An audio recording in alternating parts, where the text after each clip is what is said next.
So, those selfies sitting on your public Instagram profile right now, yeah, they are no longer just memories. Right. As of yesterday, they're basically raw material. Exactly. Raw materials for a brand new AI that literally anyone can use to fabricate a completely new reality using your face. It is wild to think about. It really is. Okay, let's unpack this.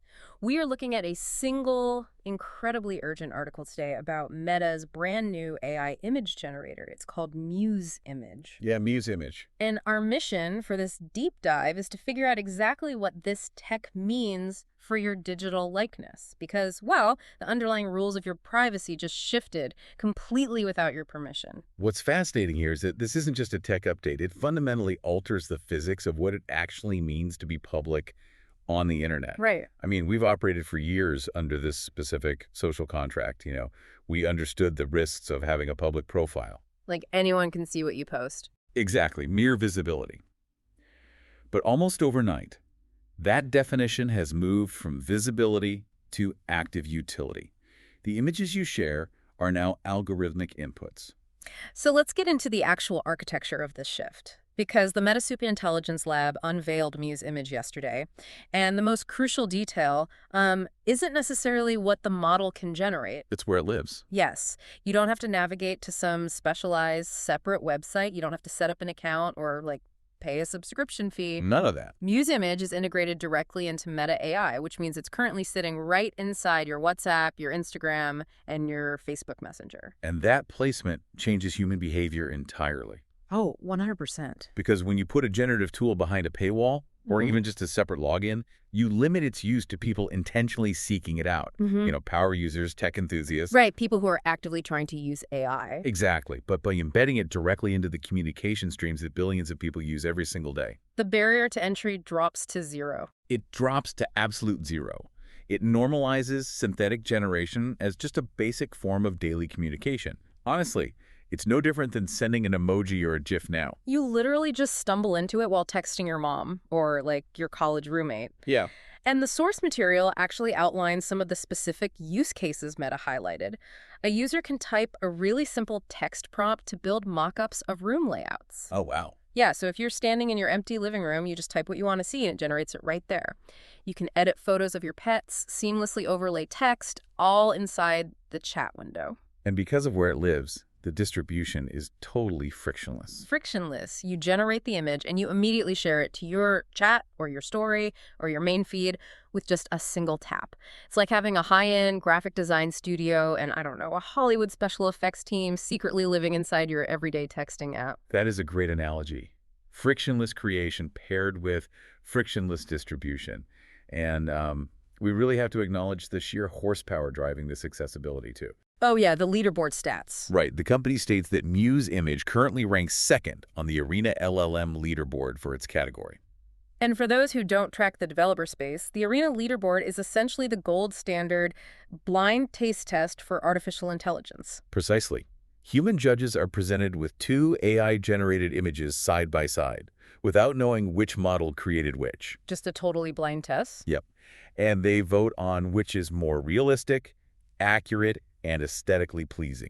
Earning the #2 spot globally means Muse Image is producing top-tier, completely photorealistic outputs. It's not just a toy. Not at all.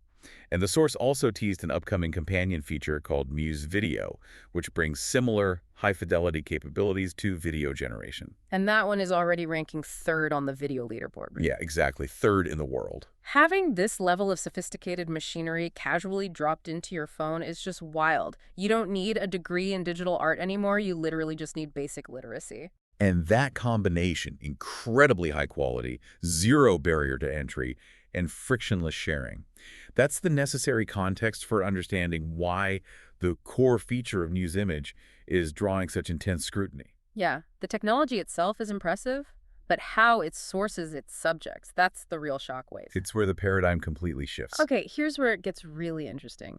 Because Muse Image doesn't just generate generic landscapes or cartoon avatars. Oh. It allows users to generate specific real-world people by pulling directly from public Instagram profiles, and the mechanic is as simple as using an @mention in your text prompt. Let's really break down the actual mechanism of that, because the simplicity of the action masks a very, very complex data transaction. Okay, so say you have a public Instagram profile. You post photos of your daily life, your vacations, whatever. Right. If someone is using Muse Image in a WhatsApp chat, they can just type the @ symbol followed by your exact username into their prompt, like make an image of @ your username riding a horse on the moon. And then the AI just goes to work. Exactly. It actively pulls data from your public photos to generate a brand new, highly realistic image based on your actual face. To quote Meta's announcement directly, tagging a username lets Meta AI use public photos to build a visual that's ready to post. If we connect this to the bigger picture, we're watching the transition from static media to dynamic media in real time. That's a good way to put it. Yeah, I mean, for the last 2 decades, the photos we uploaded to social media were fixed records. They were preserved moments. It's like putting a photo in an album. Right. But now, those same pixels are being algorithmically digested to extract your biometric likeness. Biometric likeness, meaning it's not just copy-pasting your photo and cutting out the background. Not at all. It is literally learning the underlying geometry of your face. Wow. The distance between your eyes, Yeah. the structure of your jawline, the exact way light hits your cheekbones. That is terrifying. It extracts that mathematical map from your public grid so it can apply your exact physical identity to any lighting condition, any angle, and any scenario the prompter invents. Your face is no longer just an image you share. It is a prompt parameter available to the general public. That shifts the entire metaphor of social media. It really does. Because it used to be that having a public profile was like, standing in a digital display window. People walking by could look at you. They could see the specific outfit you chose to wear, the background you chose to stand in. Observation. Right. But this new mechanic, it makes it feel like standing in a digital dressing room where absolutely anyone walking by can instantly mold clay into a perfect statue of you. And force you to star in a movie you never auditioned for. Exactly. Wearing whatever outfits they want, doing whatever they prompt into the system. It's so invasive. And the public reaction completely mirrors that exact tension. The source article notes a really sharp divide. Oh, definitely. On platforms like Reddit, you have this massive influx of users who are enthusiastically testing the limits of Muse Image. They're sharing generated content, praising the seamless integration. Because it is undeniably fun to use. It is. But on platforms like X, the conversation is significantly darker. Yeah, the article highlights a user named Kikius_Sage, who really summed up that darker perspective. They wrote, and I quote, "They have made your face public property for anyone to generate AI content." Public property. Yeah. And Meta's own content reuse guidelines confirm that this is the default reality. The guidelines state clearly that for public profiles, anyone on Instagram can reuse all or part of your profile to create AI-generated content, unless you actively take steps to opt out. And the default setting is always the most powerful tool in technology. By making it an automatic opt-in, Meta ensures they have a massive pre-existing data set of human likenesses ready to fuel the tool on day one. Though we should probably clarify the exceptions the source mentions. Right, good point. This automatic opt-in does not apply if your profile is set to private. And it does not apply to users under the age of 18. But for every adult with a public account, you're automatically enrolled. Automatic. Wait, let me play devil's advocate for a second here. Sure, go for it.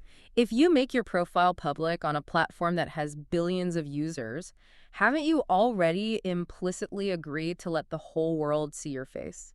Like, you literally selected the public setting. That is the argument, yeah. So what makes this AI generation functionally different or more invasive than someone just taking a screenshot of your photo and manipulating it in Photoshop or just keeping it on their own device? We've lived with the reality of screenshots for a decade. This raises an important question, and it is the exact debate happening among digital ethicists right now. Okay. It really boils down to the distinction between observation and fabrication. Break that down for me. Yeah. How did the AI actually cross the line from observing to fabricating? Well, when you set your profile to public, you are consenting to observation. You are saying, here is a moment I experienced, and you are allowed to view it. Right. When someone takes a screenshot, they are merely duplicating the reality you authored. They are capturing the exact context you provided. Muse Image, on the other hand, actively destroys your context. Oh, I see. It strips away your authorship of the moment entirely. Exactly. It extracts your physical identity and repurposes it to fabricate entirely non-existent scenarios without your explicit case-by-case consent. You're not the author of your own digital presence anymore. Right. A screenshot preserves your reality, but generative AI replaces it with a stranger's imagination. And the source actually notes a very telling detail regarding this loss of authorship. Oh, the request for comment? Yeah.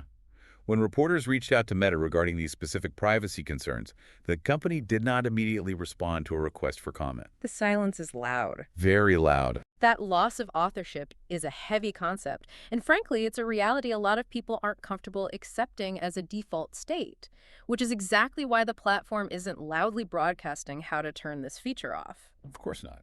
If they want dynamic generation to be the new norm, they have to make the exit door relatively hard to find. So let's talk about where that door actually is, because the source material does provide the specific blueprint. We are getting into some digital locksmithing here. We really are. In an environment where the architecture is designed to keep your data flowing into the system, applied knowledge becomes a critical form of self-defense.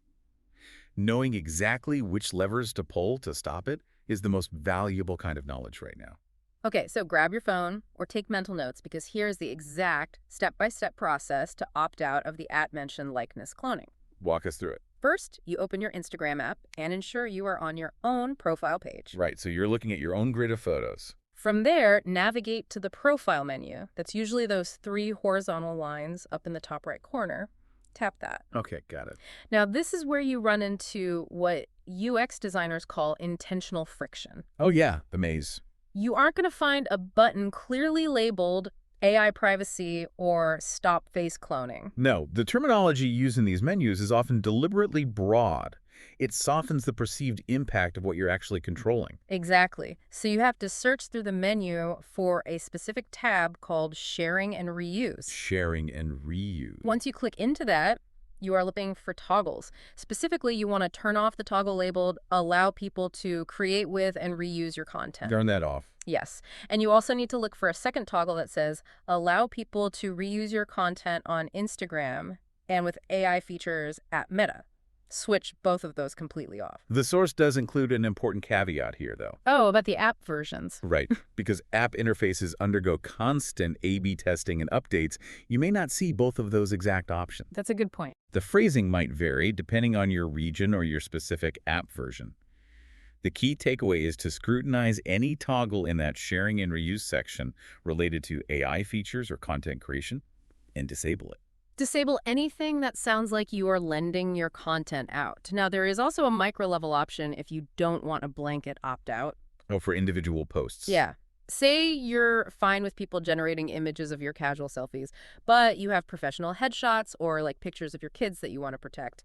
You can opt out individual posts. How do you do that? You just go to the specific photo on your grid, tap the Options menu, that's the 3 dots above the photo, and select the opt-out preference for that single piece of media. Okay, so the platform does offer granular control, but only if you know precisely where to look and if you have the time to audit your own feed. So what does this all mean for us on a daily basis? I mean, it feels incredibly counterintuitive. It's like finding out your house came with a digital side door left wide open by the builder. Just completely unlocked. Yeah. Anyone can wander in, borrow your clothes, and parade around in them. And to close it, you have to dig through the basement to find a very specific, somewhat hidden lock. It perfectly illustrates the concept of dark patterns in user interface design. Dark patterns. Yeah. The platform makes the action they want sharing and generating utterly frictionless. You can do it from a chat window in 2 seconds. But the action they don't want, opting out, requires navigating a literal maze of menus. The burden is entirely on you to defend your boundaries. Exactly. This is why unpacking these specific tools is so vital. We live in an era of absolute information overload. But knowing that a technology exists is only half the battle. Understanding the mechanisms of how to protect your autonomy within that technology is what actually matters. It gives you the agency to decide how you participate in this new digital ecosystem. Well said. Okay, let's recap the ground we've covered today. We started by looking at the sheer power and integration of Meta's Muse image and the upcoming Muse video. We explored how placing top-tier, high-fidelity AI generation directly into everyday texting apps eliminates the barrier to entry entirely. We then broke down the mechanics of the @mentioned feature.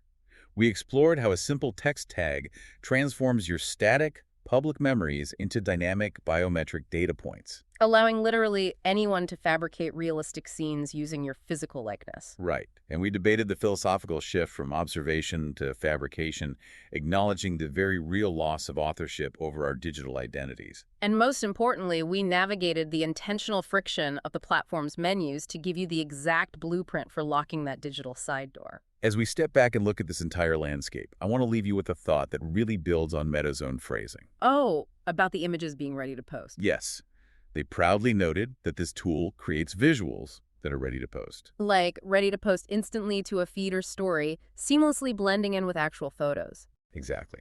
Since this tool allows anyone to generate a highly realistic, ready-to-post image of any public user, we have to ask ourselves, what happens to the very concept of digital trust? That's a huge question. Up until this point, the burden of proof has always rested on the person making a claim. If you showed me a wild photo, I assumed it was real unless proven fake. Right. But when you are scrolling your feed tomorrow and see a tagged photo of a friend or a public figure doing something unexpected, how long will it take before your first instinct is no longer, wow, I can't believe they did that? But rather, I wonder who prompted that into existence. Exactly. The burden of proof completely reverses. You suddenly have to prove the image of you isn't real, instead of someone else proving it is. From trusting the digital display window to questioning every single statue in the dressing room? It's a massive shift. That is a heavy, necessary thought to hold on to as we navigate this transition. We highly recommend sharing those specific opt-out steps with your friends who might not know their face is currently public property. Definitely share it. Thank you so much for joining us on this deep dive to unpack it all. Stay curious, stay informed, and we will catch you next time.